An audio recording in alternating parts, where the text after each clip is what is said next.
Hey there everyone, this is Jim from Just Push Play, Ottawa's video game web show, and today I'm fortunate to speak with this fine gentleman here who's worked on a number of games, so I'll let him introduce himself. And your name, sir? I am Tynan Sylvester. You want the background? Yeah, sure. Tell us a bit about yourself, please. All right. I've been making games for like 12 years. I used to make tons of mods, and I worked on BioShock Infinite, which was a good time. And then I left, and after that I wrote a game design book, and now I'm making a space colony management game called Rimworld. All right, so yeah, what was your experience like, working at other companies, especially working on BioShock Infinite? That was the only other company I've worked for. Right. It was fun to live in Boston. It's very different from what I had done before and after, because before that I was always working on my own. I work on mods or in small projects myself, but once you're on a team of 100, 150 people, it becomes a very different kind of task. And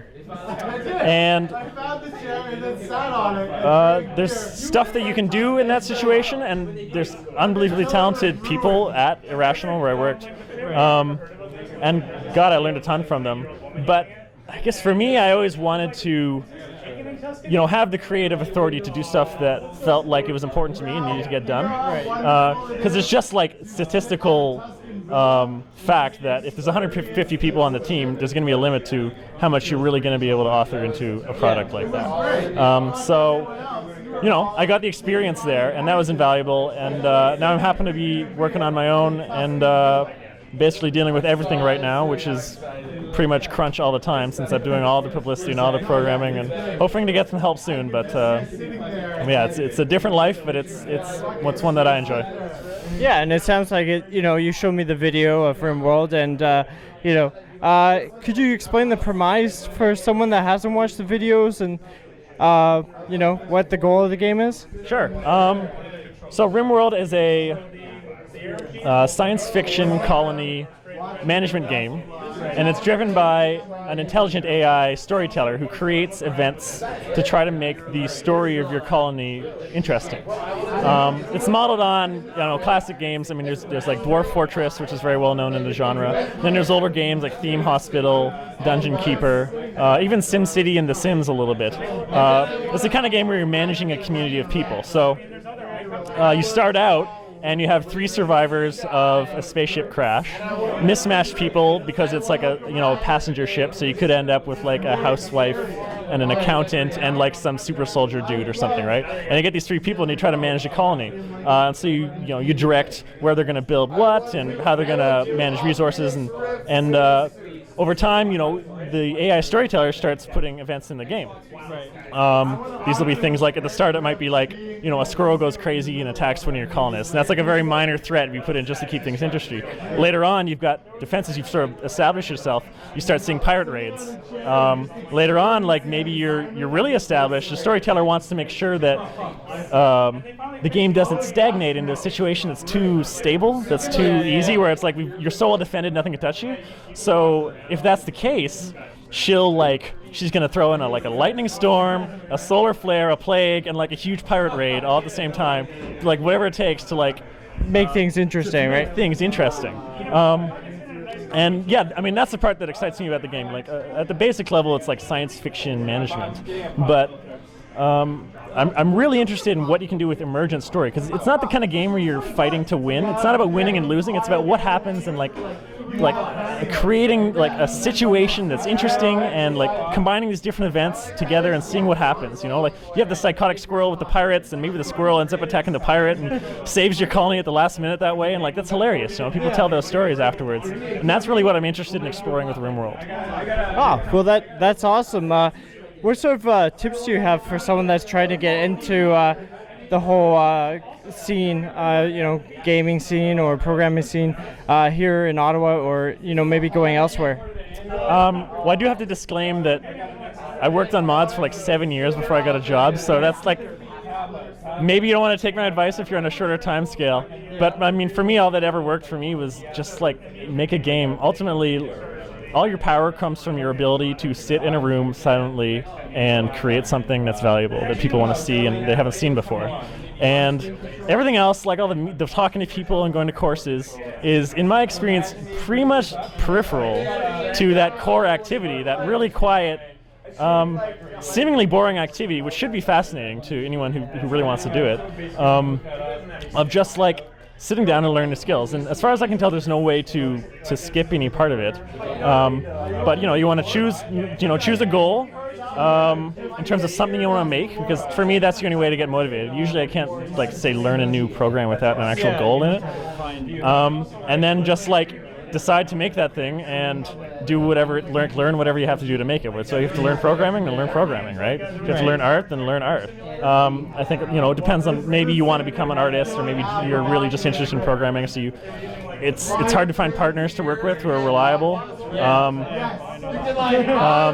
I found that I used to work on mods in teams with people a long time ago. You'd get together on the internet, and I found that every successful mod tended to have one person at the center of it who could pretty much do the thing by themselves, and everyone else sort of attached themselves, and everyone came and went, but that one person was the core that followed through and made sure it happened no matter what. So either my advice is to become that person. If someone joins you, great, but if not, you can't depend on people until you have a lot of money to pay them. So that's my advice. Sit in your room and do the work, and it's not that hard to get in the door at the end of the day if you've got something great to show people, because there's huge demand out there for people in this business, right? I'm looking for an artist to work with. At Irrational, we'd be constantly searching for where we're going to get a good level designer, where we're going to find someone who actually knows what they're doing. There's demand out there. So if you can show that you got the stuff, and that means actually having it, then I think getting employment or making a successful product is not it's no magic. It's just having those fundamentals down, and that just comes from, as I say, the bedroom work. Oh, well, excellent. So are you working on any other projects at the moment, or are you devoting crunching it all into Rimworld right now? Into what? Into Rimworld, I said. Yeah, everything on Rimworld.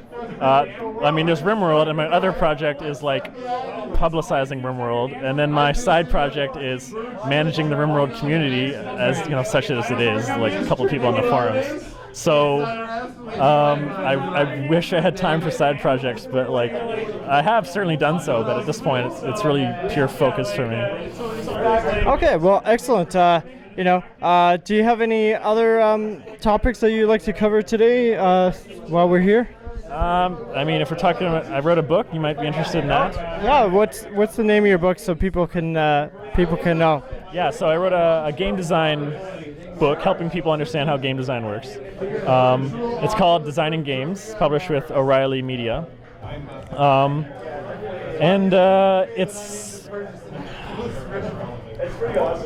it's an examination of how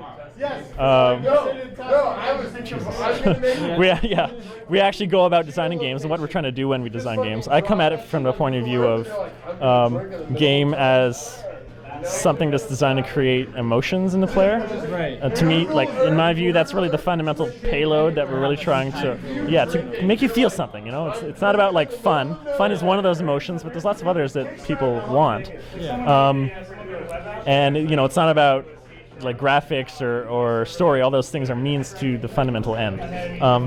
So basically, I take that lens and I look through all the different ways that we structure game designs in terms of interface, in terms of balancing difficulty mechanics. It's not about programming or art, this book. It's about design in the most fundamental sense, which is just, and this sounds really nerdy, but it's just what is the game? What is the interface? How do you control it? What are you doing? What are the mechanics? What are the game verbs? A lot of people gloss over that stuff, but that's the core of it to me. That's about designing games.